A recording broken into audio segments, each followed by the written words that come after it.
제가 이번 시간에 설명할 것은 삽입정렬, 거울정렬, 선택정렬에 대한 알고리즘 분석입니다. 이 세 개의 알고리즘은 비교 기반의 정렬 알고리즘으로 알고리즘의 복잡도, 동작 원리, 시간 복잡도, 공간 복잡도 등에서 차이가 있습니다. 이 세 가지 정렬에 대해 알고리즘 관점에서 설명하겠습니다. 먼저 삽입정렬의 동작 과정에 대해서 설명하겠습니다. 삽입정렬은 현재까지 정렬된 부분들과 정렬되지 않은 부분들로 배열을 나누고 정렬되지 않은 요소를 순차적으로 하나씩 꺼내어 정렬된 부분 배열의 적절한 위치에 삽입하는 방식입니다. 즉, 배열의 두 번째 원소부터 시작하여 해당 원소를 이전 원소들과 비교하여 적절한 위치에 삽입하는 방식입니다. 자세한 동작 원리는 배열의 두 번째 원소부터 마지막 원소까지 차례로 선택합니다. 선택된 원소를 그 앞에 있는 정렬된 부분 배열과 비교합니다. 해당 원소보다 큰 원소가 있으면 그 원소를 한 칸씩 뒤로 밀고 선택된 원소를 그 자리에 삽입합니다. 이 과정을 배열의 마지막 원소까지 반복합니다. 삽입 정렬의 시간 복잡도입니다. 최선의 경우 이 정렬에서 이미 정렬된 경우는 5n입니다. 원소를 삽입할 때 비교할 필요가 없기 때문에 배열을 한 번만 손해하기 때문입니다. 평균의 경우 5n제곱입니다. 대체로 모든 원소를 한 번 이상 비교하고 이동하기 때문에 5n제곱이 시간이 소요되기 때문입니다. 최악의 경우 이 정렬에서는 역순으로 정렬된 경우 5n제곱입니다. 매번 모든 원소를 비교하고 이동해야 하기 때문에 최악의 시간 복잡도는 5n제곱입니다. 삽입 정렬의 공간 복잡도입니다. 삽입 정렬은 제자리 정렬 알고리즘으로 추가적인 배열이나 자료 구조가 필요 없으므로 공간 복잡도는 5일입니다. 안정성은 삽입 정렬은 안정 정렬입니다. 즉, 값이 같은 두 원소의 순서는 정렬 후에도 유지됩니다. 다음으로 버블 정렬의 동작 과정에 대해서 설명하겠습니다. 버블 정렬은 가장 큰 원소를 배열의 끝으로 이동시키는 방식으로 동작합니다. 두 개의 인접한 원소를 비교하고 앞에 원소가 크면 두 원소의 위치를 바꿉니다. 이를 반복하여 배열의 끝까지 이동시키면 가장 큰 원소가 배열의 맨 끝에 위치하게 됩니다. 이 과정을 배열의 크기만큼 반복하여 전체 배열을 정렬합니다. 이렇게 배열의 끝까지 비교하면서 가장 큰 원소를 배열의 맨 끝으로 이동시킵니다. 이 과정을 남은 배열에 대해 반복하여 전체 배열을 정렬합니다. 시간 복잡도를 설명하겠습니다. 최선의 경우 이미 정렬된 경우에는 5n이고 배열이 이미 정렬된 경우 한 번의 패스만으로 정렬을 끝낼 수 있습니다. 평균의 경우 5n제곱입니다. 대부분의 경우 모든 원소를 여러 번 비교해야 하므로 5n제곱의 시간이 소요됩니다. 최악의 경우는 역순으로 정렬된 경우 5n제곱입니다.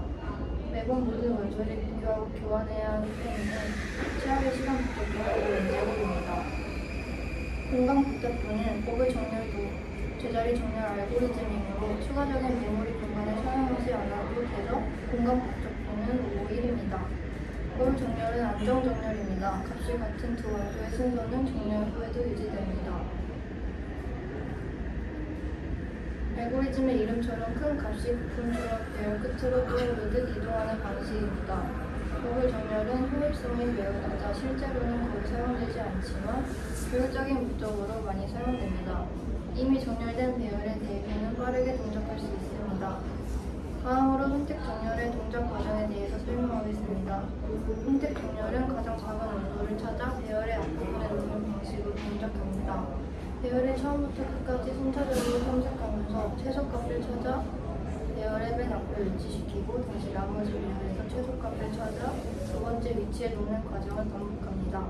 자세한 동작 원리는 배열 자체에서 가장 작은 원소를 찾아 첫 번째 원소와 교환하고 나머지 배열에서 다시 가장 작은 원소를 찾아 두 번째 원소와 교환합니다. 이 과정을 배열의 끝까지 반복하여 전체 배열을 정렬합니다. 시간 복잡도는 최선의 경우 5n제곱, 평균의 경우 최악의 경우 5n제곱입니다. 선택 정렬은 배열의 모든 원소를 순차적으로 비교해야 하므로 항상 5n제곱의 시간 복잡도를 가집니다. 공간 복잡도는 선택 정렬도 제자리 정렬 알고리즘이므로 추가적인 메모리 공간을 사용하지 않아 공간 복잡도는 5일입니다. 선택 정렬은 비안정 정렬입니다. 값이 같은 두 원소의 순서는 정렬 후에도 바꿀 수 있습니다. 예를 들어 동일한 값이 배열 안에 있을 때 이 값들의 상대적인 위치가 변경될 수 있습니다. 끝입니다. 저는 알고리즘 분석에 대해서 발표하도록 하겠습니다. 알고리즘을 분석하는 방법으로는 타임 컴플렉시티와 스페이스 컴플렉시티가 있습니다. 스페이스 컴플렉시티는 공간 복잡도라고 하고 타임 컴플렉시티는 시간 복잡도라고 부릅니다. 공간 복잡도의 의미는 알고리즘을 수행하기 위해 필요한 메모리의 양이 되고 시간 복잡도는 알고리즘이 수행되는 데 걸리는 시간이 됩니다. 알고리즘을 분석하는 데에는 시간 복잡도와 공간 복잡도보다 중요하게 고려됩니다. 시간 복잡도를 분석하는 방법으로는 프로그램이 수행되는 하드웨어적인 요소와 프로그램이 구현되는 소프트웨어적인 요소와 무관한 이론적인 분석이 필요하게 됩니다. 시간 복잡도를 분석하는 방법을 알아보면 알고리즘을 구현하는 모든 프리미티브 오퍼레이션의 수행 횟수를 계산하는 방법과 알고리즘의 수행 시간이 어떤 연산의 수행 횟수에 비례하는 가장 핵심적인 연산인 베이직 오퍼레이션에 찾아서 그 연산이 수행되는 횟수를 계산하는 방법이 있습니다. 시간 복잡도는 t의 n으로 나타납니다. 여기서 n은 입력 데이터의 크기가 되고 t는 입력 데이터의 크기가 n일 때 프라이미티브 오퍼레이션 또는 베이직 오퍼레이션의 수행 횟수가 됩니다. 알고리즘의 수행 시간은 입력되는 데이터의 종류에 따라 달라집니다. 알고리즘의 수행 시간을 가장 길게 요구하는 데이터가 입력되는 것을 가정하고 분석하는 것이 워스트 케이스 타임 컴플렉시티입니다. 예를 들어 삽입 정렬을 보면 각각의 값을 하나씩 이미 정렬된 데이터와 비교해서 정해진 위치에 넣고 다시 그 다음 데이터를 정렬된 데이터와 비교해서 정해진 위치에 넣는 과정을 반복해야 합니다. 그래서 삽입 정렬의 워스트 케이스를 보면 베이직 오퍼레이션의 수행 횟수는 n 곱하기 n-1 나누기 2가 되고 프라이미티브 오퍼레이션의 수행 횟수를 보면 4n 곱하기 n-1 더하기 9n-1 더하기 1이 됩니다. 이때 베이직 오퍼레이션과 프라이미티브 오퍼레이션을 비교해보면 8배 차이가 나지만 하드웨어의 성능에 따라 다르게 나타날 수 있으므로 베이직 오퍼레이션을 따르게 됩니다. 다음으로 버블 정렬을 보면 버블 정렬은 인접한 두 정수의 위치를 계속 바꾸는 과정을 통해 정렬을 하게 됩니다. 그래서 버블 정렬은 tn은 n-1이 됩니다. 다음으로는 선택 정렬입니다. 선택 정렬은 아직 정렬되지 않은 데이터들 중에 가장 작은 수를 선택해서 이미 정렬된 데이터와 바로 뒤에 위치시키는 과정을 반복해서 정렬을 하게 됩니다. 그래서 선택 정렬의 tn은 n-1을 2로 나누는 값이 되게 됩니다. 다음으로는 비고 노테이션에 대해 설명하겠습니다. 알고리즘을 구현하는 소프트웨어와 하드웨어의 변화는 시간 복잡도 tn의 상수배 정도 영향을 미치고 tn의 증가율에는 영향을 미치지 않습니다. 예를 들어 버블 정렬의 시간 복잡도 tn은 n-1과 선택 정렬의 시간 복잡도 n-1 나누기 2는 약 2배의 차이가 있습니다. 이는 두 알고리즘이 구현되는 소프트웨어 환경이나 하드웨어 영향에 따라 어느 알고리즘의 수행 시간이 더 빠른지에 영향을 미치게 됩니다. 하지만 영합 정렬의 시간 복잡도는 이 두 알고리즘의 시간 복잡도보다 더 느리게 증가하는 함수로서 구현되는 소프트웨어나 하드웨어에 영향을 받지 않고 n이 매우 클 경우에는 항상 경합 정렬이 두 알고리즘보다 훨씬 빠르게 됩니다. 그래서 비고 노테이션은 시간 복잡도 tn에서 n이 매우 큰 경우에만 고려합니다. 예를 들어 n 로그 2의 n의 제곱은 5n으로 표현됩니다. 그리고 비고 노테이션은 가장 높은 차수만 생각하면 되기 때문에 5n 제곱은 5n 제곱, 5n 제곱 마이너스 n도 5n 제곱, 5n 4승 더하기 4n 3승 더하기 n도 5의 n 4승으로 표기됩니다. 그리고 두 개의 알고리즘의 시간 복잡도를 비교할 때는 fn의 gn의 값을 따져줘서 그 값을 리미트 n이 무한대로 갈 때를 따져보면 0이면 알고리즘 g가 알고리즘 f보다 우수한 것이고 상수로 나오면 우열을 가릴 수 없는 것이고 무한대로 나오면 알고리즘 f가 알고리즘 g보다 우수한 것으로 볼 수 있습니다.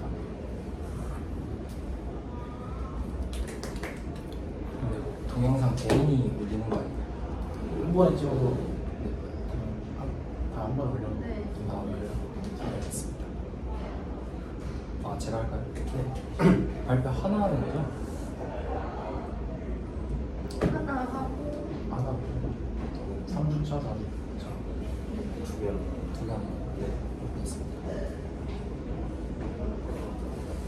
네, 안녕하세요. 컴퓨터 과학의 대표적인 문제 중 하나인 하노이 탑에 대해 설명드리겠습니다. 하노이탑 문제는 제기 알고리즘의 전형적인 예시입니다. 제기는 자기 자신을 반복적으로 호출하여 문제를 단계적으로 해결하는 방식인데, 하노이탑은 이 원리를 완벽하게 보여줍니다.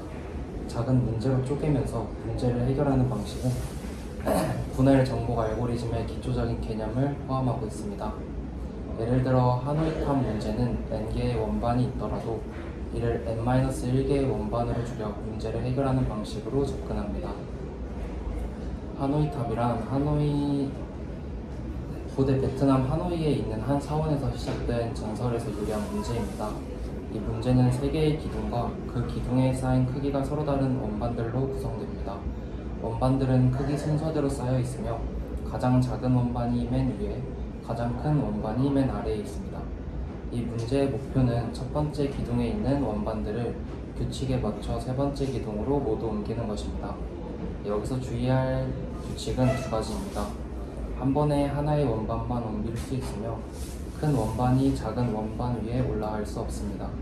이 2가지 규칙에 맞게 원반을 옮겨야 합니다. 하노이탑 문제풀이 방법을 설명드리겠습니다. 하노이탑은 제기 알고리즘의 좋은 예시로 자주 사용됩니다. 제기는 자기 자신을 호출하는 함수로 문제를 해결하는 방식입니다.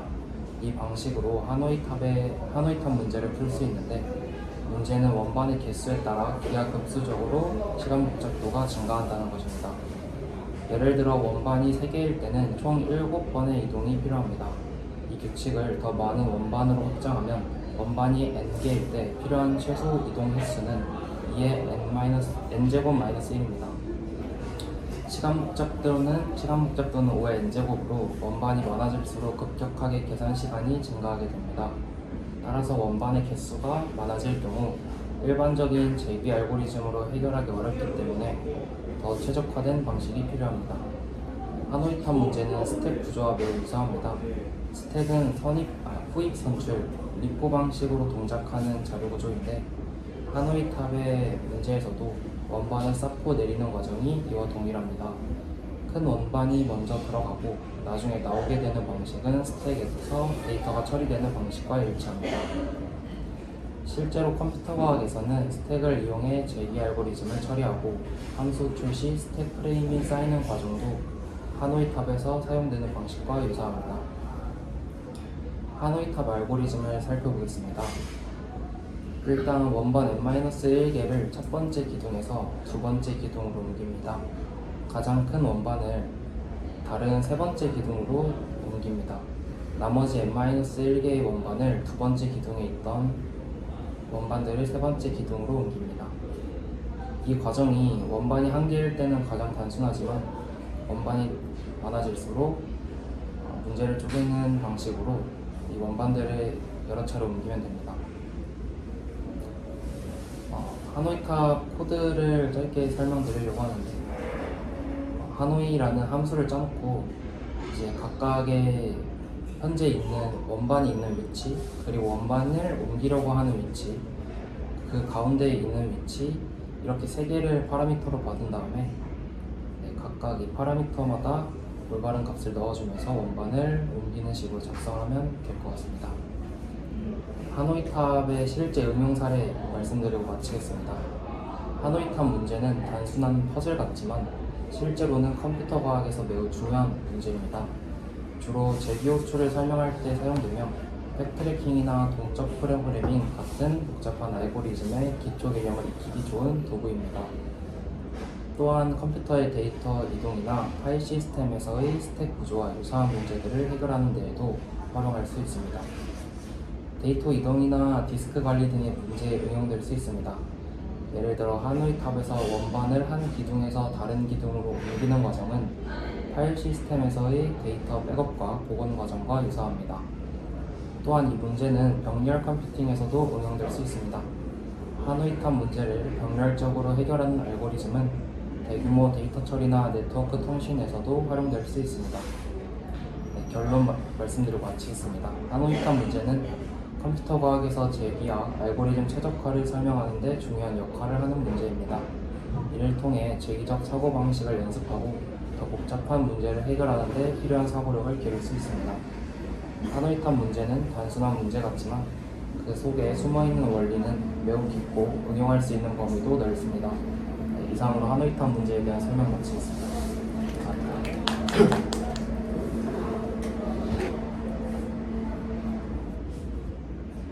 저는 연속된 배열이 있을 때 그 안에서 부분 수열의 합의 최대값을 구하는 알고리즘을 두 개를 준비해 왔습니다. 일단 첫 번째는 하나하나 다 시도해보는 브루트 포스 방식이고, 두 번째는 카데인 알고리즘인데, 일단 첫 번째 알고리즘 1번을 보시면 중간에 이 함수에 필요한 것이 배열이 필요하고, 배열의 총 개수 그리고 시작점과 끝점이 주어져야 되는데, 이 포문을 통해서 시작점을 처음부터 쭉 다 돌리고, 그 다음 이중 포문을 통해서 끝점도 쭉 돌리면서 하나하나 모든 경우의 수를 다 한 다음에 마지막에 그 각각의 그거를 다 총합을 해서 가장 큰 값을 도출해내는 경우가 알고리즘 1번입니다. 근데 여기서 그래서 3중 반복문이 3번이나 쓰였기 때문에 시간 복잡도는 5n 세제곱인데, 이 중간 과정에서 계산을 마지막에 따로 하는 게 아니라 중간에 계속 갱신을 해 나가면서 최대값을 도출을 해내는 것이 알고리즘 2번이고, 그러면은 중간에 마지막에 굳이 한 번 더 러프를 돌릴 필요가 없기 때문에 5n제곱으로 바뀔 수 있습니다. 그리고 카데인 알고리즘은 첫 시작점을 첫 번째 배열의 첫 번째 요소부터 시작을 해서 계속 더해 나가다가 중간중간에 구간의 합을 계속 갱신을 해 나가다가 마지막 중간에 합의 음수가 나오면 거기서 멈추고, 그 다음 지점을 시작 지점으로 다시 바꿔서 시작을 하는 그런 구조라고 말할 수 있는데,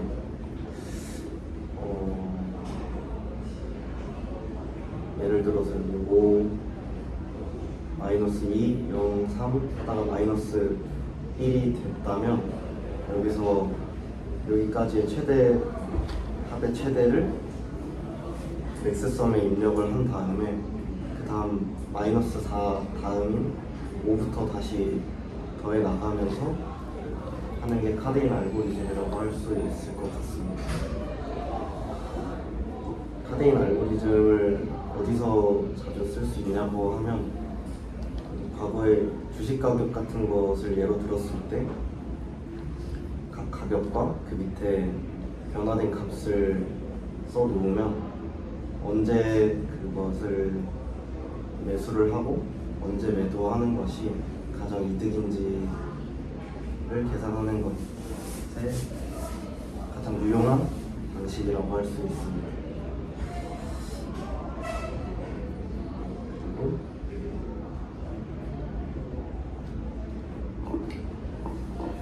tn을 어떻게 표현하는 것이 가장 좋은가, 비고 표기법에서